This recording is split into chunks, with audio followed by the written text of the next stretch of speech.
guys अब के गर्ने हैन दुखी जिन्दगी चामल त्यसरी नै केलाउनुपर्छ हाम्रोतिर पुरा लोकल हो नि त अर्गानिक हो क्या हामी चाहिँ यो सबै घरकै चामल घरकै हो क्या यो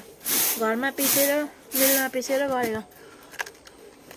बजारको चाहिँ हामी केही पनि किनेर खाँदैनौँ है सबै आफैले काम गर्ने हो आफैले उब्जाउने हो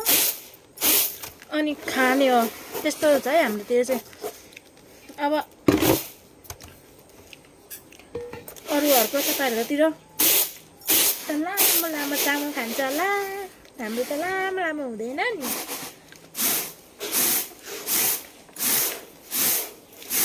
भुस पनि त्यति धेरै निक्लेको त छैन हो नि त्यो हुँदाखेरि निक्लिन्छ भिजाउँदाखेरि यति टुप्पी काटेपछि निक्लिँदैन हौ त्यो टुप्पी काटेन भने चाहिँ निक्लिन्छ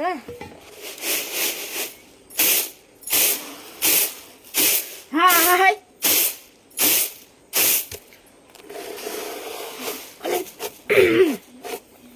अलिक धेरै धेरै नै टुप्पी काट्दैन पर्ला भाती हुन्छ नि भातीको लागि आफ्नो लागि त सबैजना चलाकै हुन्छ जाँड पनि यसकै हो नि त फेरि हाम्रोतिर त जाँड पनि यसकै चामलकै हो भात पनि चामलकै ओइ सिमाच होइन पाएको गिदी हुँदैन त्यही भएर त पारो रबिन दाइलाई पापाले पारो गिदी भन्थ्यो त सानो काम बिगार्ने बित्तिकै बिचरा चुपचाप लागेर काम गर्नु थाल्थ्यो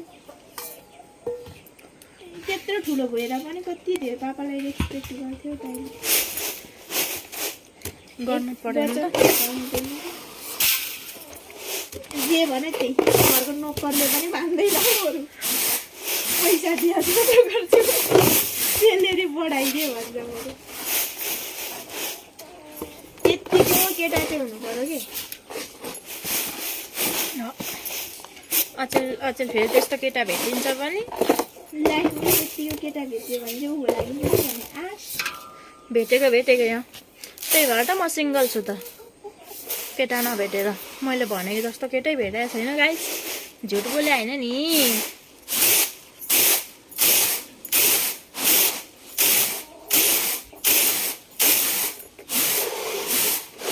हिजोसँग बिहे गर्छु होला क्या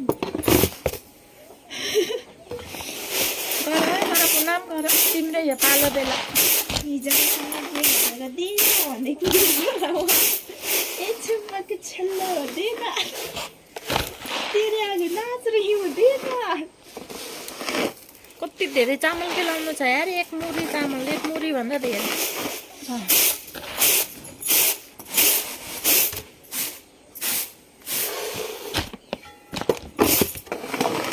के लाउनुलाई धेरै टाइम लाग्छ धेरै लामो भिडियो बन्ने ल